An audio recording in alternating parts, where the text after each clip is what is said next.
आप सभी लोगों का हमारे YouTube channel R and N classes में स्वागत है। R and N classes follow करने के लिए आप यूट्यूब सर्च में @RN क्लासेज 2024 सर्च कर सकते हैं। देखिए, रेलवे का एक महत्वपूर्ण नोटिस आया है। ये है हमारे RRB,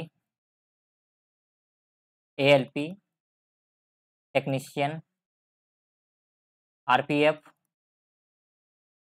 और जेई के एग्ज़ाम के रिगार्डिंग।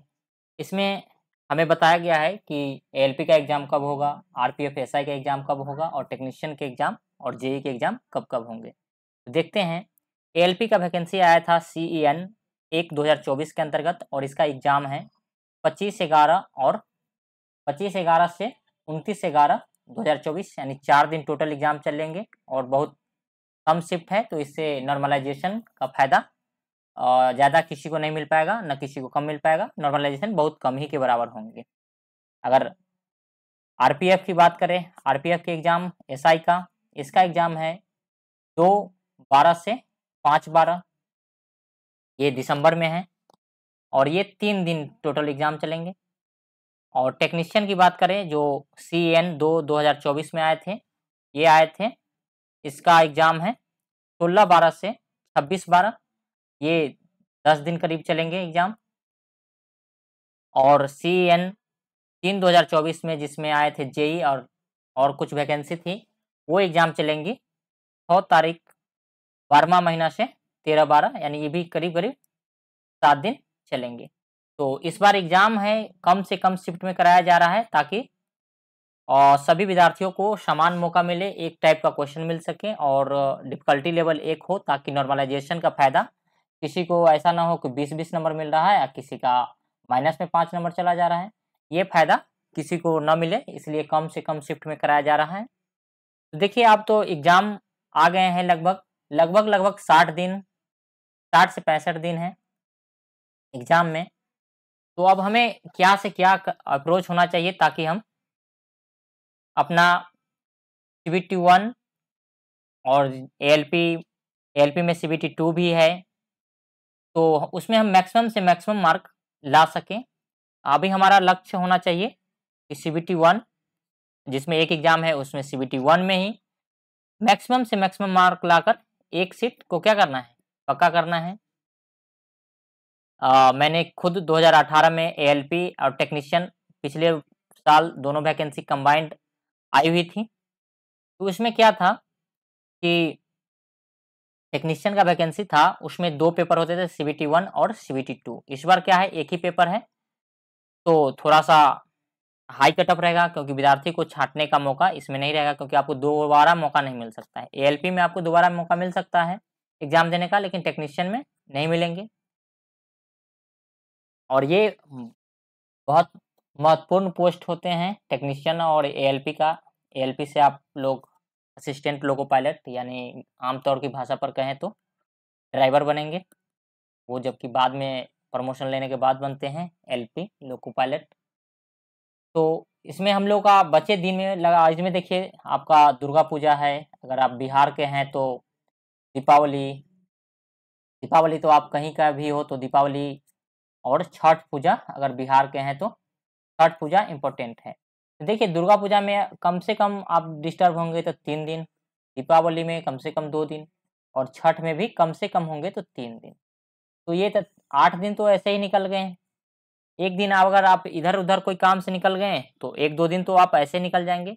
तो ये देखिए, 60 से 65 दिन बचे हैं, उसमें अगर हम बात करें कि इफ़ेक्टिव हमारे कितने दिन बचेंगे, तो ये 50 दिन बचेंगे। 50 45 से 50 दिन की हम बात करें। तो हमको क्या करना है, ये ऐसा नहीं है कि सब कोई दीपावली या छठ पूजा या दुर्गा पूजा में कोई डिस्टर्ब नहीं होगा, ऐसा नहीं है। वो बहुत कम ही विद्यार्थी होंगे जो इसमें डिस्टर्ब नहीं होंगे, सब डिस्टर्ब होते हैं, आप भी होंगे, हम भी होते हैं, सब होते हैं। तो हमें क्या करना है, ये 45 से 50 दिन में मैक्सिमम से मैक्सिमम रिवीजन पर मुख्य फोकस होना चाहिए हमारा। रिवीजन पर जितना हम लोग पढ़ लिए हैं, उसका क्या करें, बार-बार रिवीजन करें। और देखिए, इसमें आप हमारा 2 अप्रोच होना चाहिए। एक तो हम सुबह चैप्टर पढ़ें और उसका तुरंत देर बाद क्या करें, MCQ लगा लें, या तो हम मिक्स क्वेश्चन का प्रैक्टिस करें। तो ये दोनों में हमारे क्या हो सकते हैं, फायदा हो सकते हैं। तो हम देख लेते हैं टेक्नीशियन में। देखिए हमारा फोकस किस एरिया पर ज़्यादा होना चाहिए। देखिए टेक्नीशियन का हमारा सिलेबस है, मैथ्स में 25 क्वेश्चन आएंगे, और रीजनिंग में 25 क्वेश्चन आएंगे, और जनरल साइंस में 40 क्वेश्चन आएंगे, और जनरल अवेयरनेस में 10 नंबर आएंगे। देखिए अगर आप लोग सीरियस तरीके से तैयारी कर रहे होंगे तो मैथ्स आपका लगभग कंप्लीट हो चुका होगा, और इसमें आप लोग कम से कम तो 25 में से 20 स्कोर कर रहे होंगे। तो आप इसमें प्रैक्टिस करिए, रिवीजन करिए, फार्मूला का रिवीजन करिए। जैसे अलजेब्रा का जो बेसिक फार्मूला है उसका रिवीजन कर लीजिए, ट्रिग्नोमेट्री का कर लीजिए, ज्योमेट्री का कर लीजिए, मेंसुरेशन का कर लीजिए। जो बेसिक फार्मूला टाइप है उसको तो हमको करना ही है करना। जैसे हमारा कौन-कौन टॉपिक होना चाहिए जो हमें अच्छे से पढ़ना है, जैसे percentage, profit loss, uh, BODMAS, simplification, ratio proportion, partnership. ये सब क्वेश्चन क्या है, ये सब क्वेश्चन आसान होते हैं, और इसमें हम पूरा से पूरा सही कर सकते हैं। और मैथ में आप अगर आपकी मैथ अच्छी है तो 25 में 25 स्कोर कर सकते हैं। अगर आप एवरेज है तो 20 स्कोर कर सकते हैं, अगर आपने मेहनत किए हैं पिछले समयों में तो कर सकते हैं। रीजनिंग है, देखिए रीजनिंग में हम श्योर नहीं कर सकते हैं 25 में 25 कर सकते हैं, लेकिन 20-22 आप कर सकते हैं। अगर आपने अच्छी पढ़ाई की है, अच्छी प्रैक्टिस की है, अच्छे टीचर से पढ़े हैं तो 25 में 25 लाना तो मुश्किल है, लेकिन फिर भी 23-24 तक कर सकते हैं। देखिए जनरल साइंस की बात करें, 40 मार्क्स के हैं जनरल साइंस में। जनरल साइंस में 40 है, इसमें आप बहुत अच्छे से पढ़ेंगे तब पर भी क्या होगा कि आप 40 के करीब नहीं पहुंच सकते हैं। 30 और 30 से 35 का रेंज एक अच्छा रेंज माना जाएगा। अच्छा विद्यार्थी है तो वो 35 के आसपास जाएगा। जो एवरेज है, थोड़ा सा मेहनत अच्छा किया है तो वो 30 पहुंच जाएगा, और जो थोड़ा है तो वो 20 से 25 के बीच में लटक जाएगा। ये 10 नंबर है। इसमें क्या होता है, इसमें आपको मिक्स पूछा जाता है, जनरल अवेयरनेस आपको आने चाहिए, करंट अफेयर्स के कुछ टॉपिक है। अगर आपका ये तीनों पोर्शन, अगर ये तीनों पोर्शन नहीं अगर तैयार है अभी बेहतर से, तो आप ये जनरल अवेयरनेस की तरफ आने का सोचिए भी नहीं, क्योंकि अगर आप इधर कवर करने का सोचिएगा आपका ये बिगड़ जाएगा। तो हमारे हिसाब से मेन फोकस हमारा रहना चाहिए मैथ पर, रीजनिंग पर, थर्ड प्रायोरिटी साइंस पर। सब कहेगा साइंस तो 40 है, फर्स्ट प्रायोरिटी होना चाहिए। लेकिन देखिए मैथ्स में आप 40 में 25 में 25 कर सकते हैं, रीजनिंग में 25 में 25 कर सकते हैं, लेकिन साइंस में 40 में 40 करना बहुत मुश्किल हो जाएगा। तो मेरा प्रायोरिटी से चलिएगा तो मैथ्स पर विशेष ध्यान दीजिए, उसके बाद रीजनिंग पर, फिर साइंस पर। अगर आप ये तीनों कवर हैं, अगर अच्छा स्कोर कर रहे हैं, तब जनरल अवेयरनेस पर आइए। अगर हम टॉपिक की बात कर ले कि क्या सब्जेक्ट है, इसका सिलेबस है, तो ये 100 क्वेश्चन का तो है ही, 90 मिनट टाइम्स मिलेंगे, और 1/3 क्या है, नेगेटिव मार्किंग है, यानी 3 गलत करिएगा तो एक सही वाला आपका कट जाएगा। देख लीजिए हम जो टॉपिक बताते हैं वो आपको मतलब होना ही चाहिए।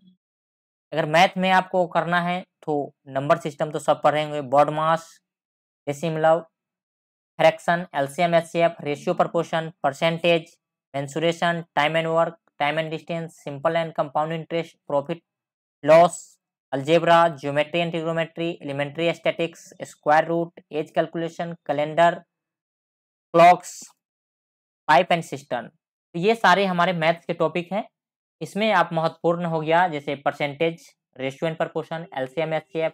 सिंप्लीफिकेशन में ये सब आ जाएगा, बॉडमास, डेसिमलव, फ्रैक्शन, ये सब सिंप्लीफिकेशन में ले लीजिएगा।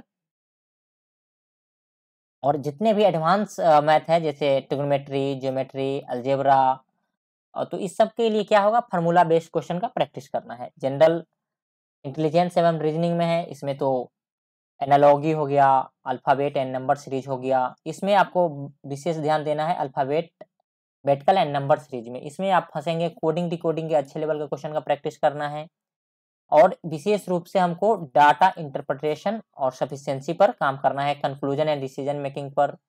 ये क्या करने हैं, अच्छे क्वेश्चन का या अच्छे टीचर से हमें क्या करना है, इसको क्या करना है, कॉन्सेप्ट क्लियर करने हैं।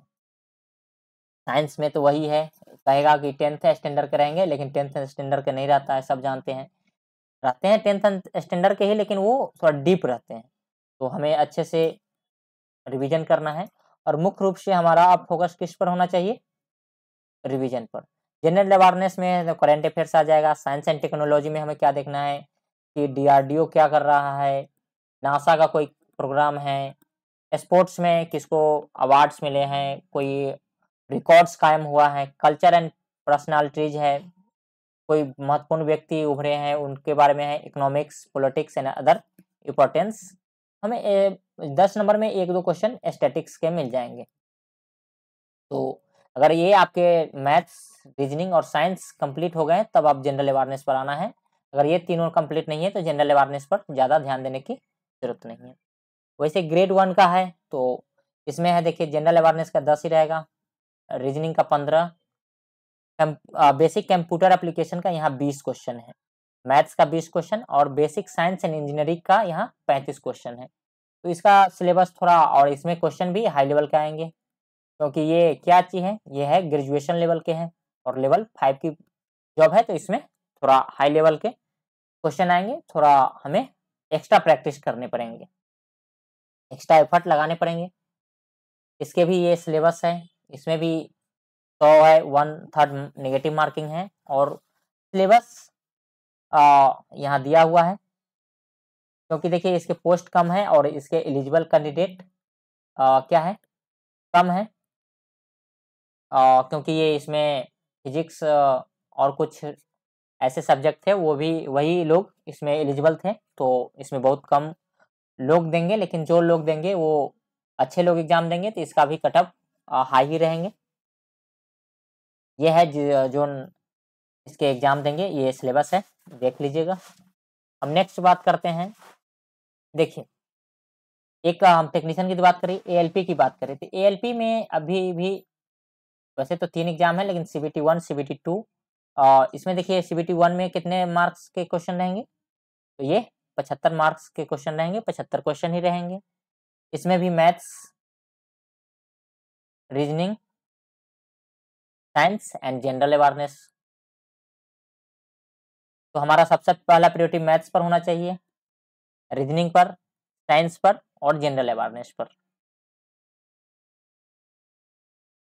तो मैथ्स में जो हमारा स्ट्रेटजी था टेक्नीशियन के लिए, वही क्या स्ट्रेटजी होना चाहिए, एएलपी के लिए भी होना चाहिए, क्योंकि सारे लगभग सारे लड़के जिसकी आई साइट मतलब आँख अच्छे होंगे वो एएलपी का भी एग्जाम देंगे और वो मेडिकल फिट भी होंगे। तो इसके लिए भी हमें मैथ्स को पहले पढ़ना है, फिर रीजनिंग को, फिर साइंस को, जनरल अवेयरनेस। अगर ये सारे टॉपिक क्लियर हैं, नंबर अच्छे खासे आ रहे हैं, तब हम जनरल अवेयरनेस का देखेंगे। ये देखिए एक है हमारा, ये है आरपीएफ एसआई का। आरपीएफ एसआई में 120 क्वेश्चन रहेंगे और इसमें हमें मिलेंगे 90 मिनट्स मिलेंगे और ये 1/3 नेगेटिव मार्किंग इसमें भी रहेंगे। तो इसमें हमारा क्या है, देखिए मैथ्स के क्वेश्चन रहेंगे 35 को, रीजनिंग का भी 35 को रहेगा और जनरल अवेयरनेस के 50 क्वेश्चन रहेंगे। तो इसमें हमें देखिए मैथ और रीजनिंग तो लगभग सारे बच्चे क्लियर कर ही लिए होंगे, तो इसमें सारा खेल है जनरल अवेयरनेस का। उसमें सारा खेल था मैथ, रीजनिंग और साइंस का, इसमें मैथ, रीजनिंग और जनरल अवेयरनेस ग्रेजुएशन लेवल के हैं क्वेश्चन, तो अच्छे रहते हैं, ऐसा है। तो हमारा देखिए लगभग हमारा कितना दिन बचे हैं, हमारे टाइम बचे हैं 45 से 50 दिन इफेक्टिव टाइम। इफेक्टिव टाइम की बात कर रहे हैं 45 से 50 दिन। इसमें हमें क्या करना होगा, एक गोल बनाने होंगे कि हमें आज फिजिक्स का, केमिस्ट्री का, बायोलॉजी का, फिजिक्स हो गया, केमिस्ट्री हो गया, मैथ्स का, रीजनिंग का और जीए का। आरपीएफ में तो जीए और जीके ही है, तो वहाँ हो गया। तो हमें एम बना के चलना है कि हमें आज क्या करना है, एक चैप्टर का क्या करना है, इसमें हमें थ्योरी भी पढ़ने हैं और इसके प्रैक्टिस भी कर लेने हैं, एमसीक्यू। वैसे गोल बनाकर हम चलेंगे, अगर 40 से 45 दिन है तो हमारा टारगेट होना चाहिए 30 दिन का, और लास्ट 30 दिन 15 दिन में हम लोग क्या करेंगे, रिवीजन फोकस करेंगे। उस समय हम लोग नया कुछ सीखने की कोशिश नहीं करेंगे। अगर आपके कुछ टॉपिक बचे भी हैं तो हमें पहले क्या करना है, रिवीजन पर मुख्य फोकस होना चाहिए। अगर टाइम मिले तो 1 से 2 घंटा नया चीज़ सीखने पर देना है। मैंने खुद 2018 वाला वैकेंसी में ईएसएम यानी जो पीसीएम कैटेगरी से सिग्नल एंड टेलीकॉम का सीट आता है, सिग्नल एंड टेलीकॉम का जो सीट आता है उसमें मैंने क्वालिफाई किया था आरआरबी मुंबई जोन से।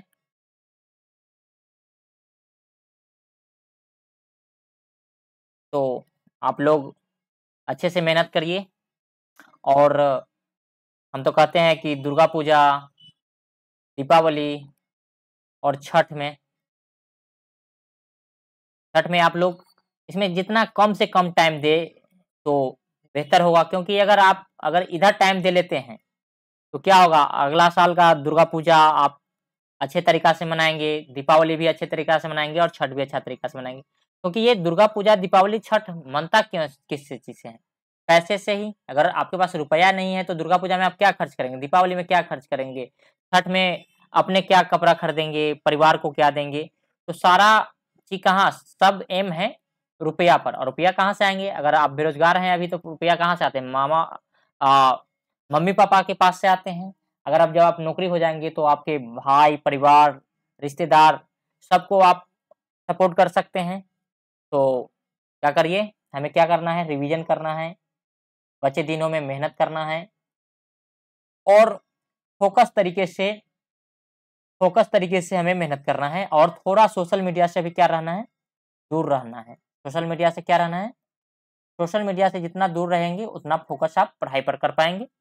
तो चलिए इस वीडियो में और हम एक और बात कर रहे हैं कि आरआरबी जो एएलपी है और टेक्नीशियन है, इसके लिए हम लोग क्या कर रहे हैं, कम से कम 25 से 30 क्वेश्चन का एमसीक्यू साइंस का लेकर आप लोग के लिए ला रहे हैं। वो ज़्यादा नहीं, 15 से 20 मिनट का वीडियो होगा, जिसमें आप लोग क्या करना है, हर दिन तो अपना पढ़ाई शेड्यूल के हिसाब से करना ही है और यहाँ आके प्रैक्टिस कर लेना है, और ताकि आप लोग देख पाएँ कि हम जो पढ़ाई कर रहे हैं वो सही दिशा में है कि नहीं है। हम पढ़ रहे हैं तो क्या हम क्वेश्चन को अटेम्प्ट कर पा रहे हैं कि नहीं कर पा रहे हैं, तो ये रहना चाहिए। तो चलिए, अगर आपको बात अच्छा लगा हो तो यूट्यूब में सर्च करिएगा @RN क्लासेज 2024। वैसे ये R&N क्लासेज मेरे